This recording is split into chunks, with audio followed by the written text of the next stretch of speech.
All right, y'all. I remember watching Insecure, like, dang, like, this actress is funny, right? And on top of that, she was a talented and convincing actress, especially like with the emotional scenes that she did get.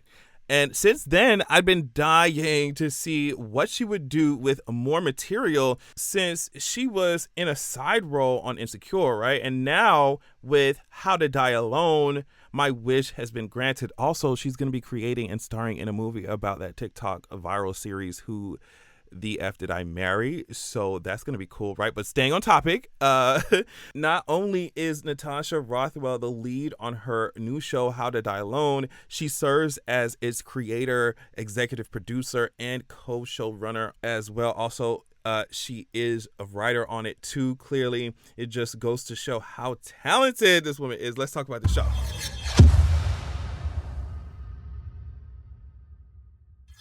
All right, y'all. Thank y'all so much for tuning in. Make sure you check out my Patreon at patreon.com/AvatarAdrian. There you can get exclusives, Patreon exclusive videos. The most recent one I just put up there is called AI in Film Production, the Good, the Bad, the Ugly. So just, me talking about the ethics of using AI in film production, how it's being used specifically, the pros and cons. So that was a fun video, informative video. If you like that kind of stuff, check it out. Got more content on Patreon as well.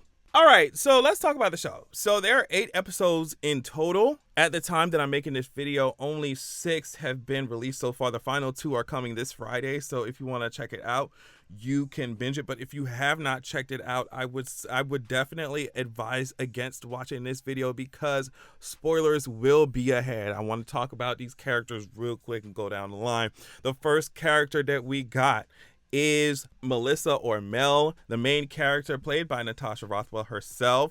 I think that Mel is so much like me, where once she gets anxious, girl, you just gonna have to sit. I'm gonna have to sit down and process. Like, once my anxiety is in full throttle, I'm just gonna need to disengage and sit down.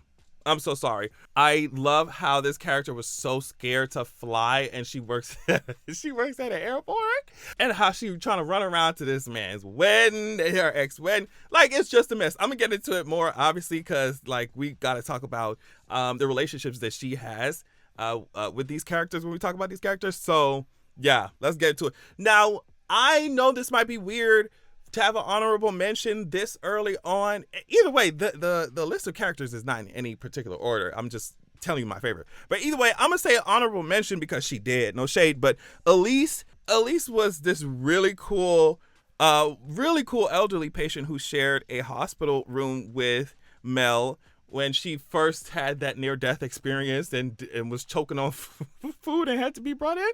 So Elise sitting there and they having this good like discussion about life and all this, and then Elise just gone flatline. Like, it was just, I was like, oh my gosh. And then the fact that Mel threw up on her afterwards, it was just, oh my gosh. But yeah, Elise, she was this really sweet person. Although she passed, that did not stop Mel from swiping Elise's card to go on this dang trip. I guess it's about to happen in the finale. We're gonna see, because it's a mess. It's a mess.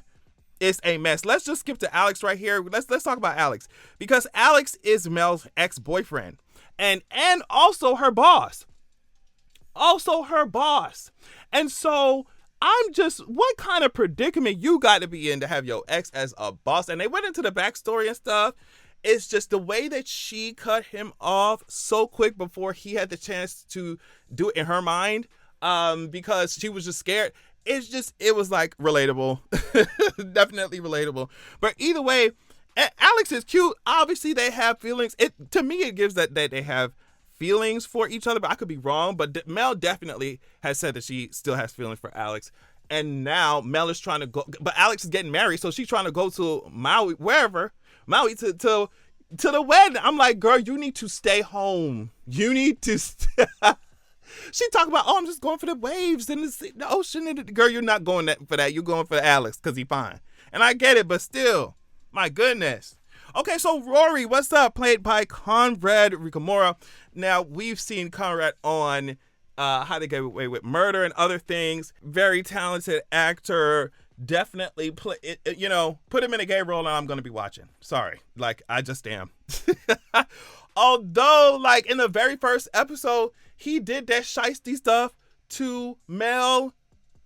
No shade. I mean, Ben, okay, that's the next character. And the only reason why he on this is because he fine. And he ain't even, because he ain't really did nothing yet except just sleep with Rory.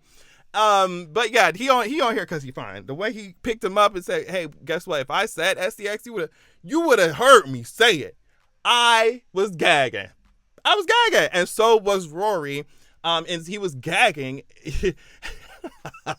in bed with this man instead of being with Mel on her birthday. And also the fact that Rory and Ben barely know each other, barely met each other, and Rory already talking about, oh, he my boyfriend. Oh my goodness, I'm gonna meet his parents. I was like, whoa, slow down, mama. Slow down, Miss Hopper.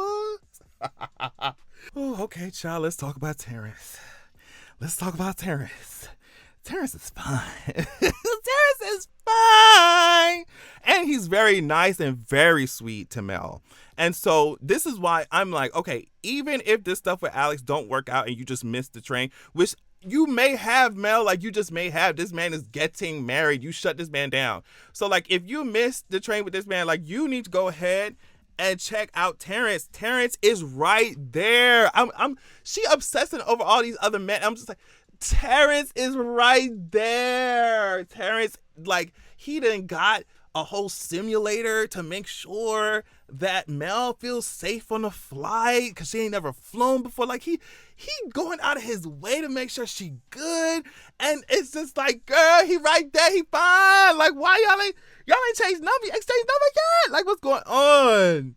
I need it. I need to see it. Okay, another character, Ally. I do like her. She's real sweet. She's a bartender. She's just really supportive to Mel. I think the first time they kind of met each other was when Mel had that near-death experience in the first episode, and she just came to the bar just out of it. And Ally helped her through.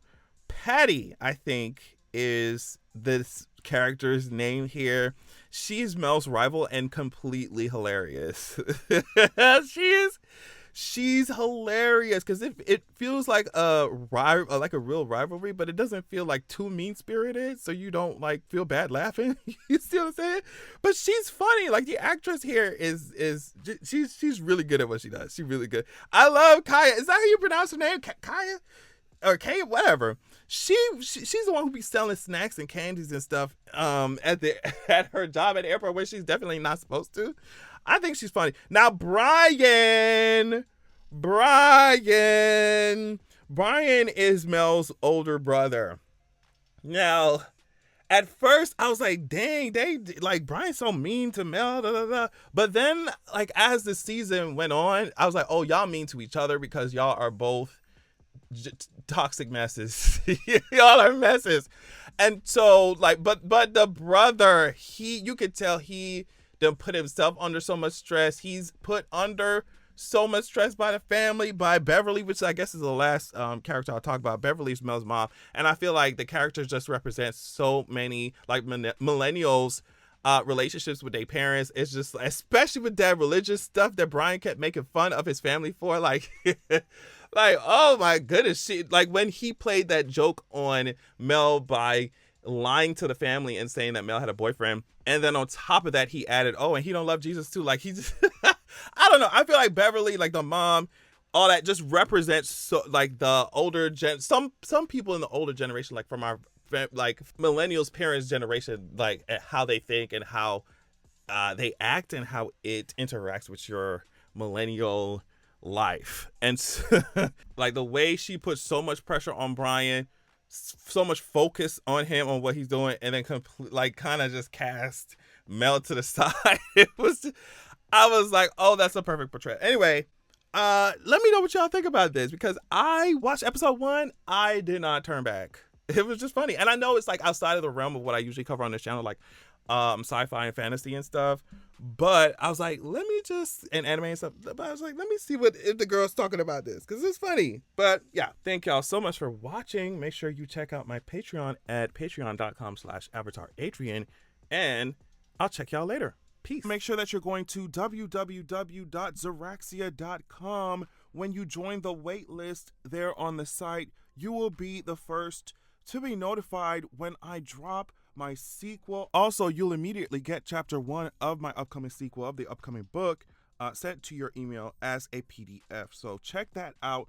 Also, this is a different excerpt from my upcoming book, so you definitely want to pause to read if you're trying to get your life. Keep in mind that this upcoming book, this sequel, is following up the first book that is already released called Zeraxia, Wrath of the God King.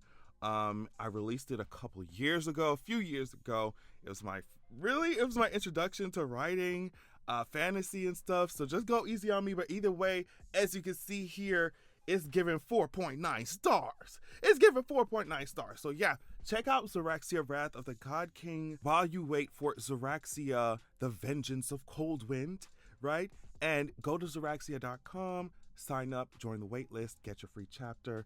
Thank you so much.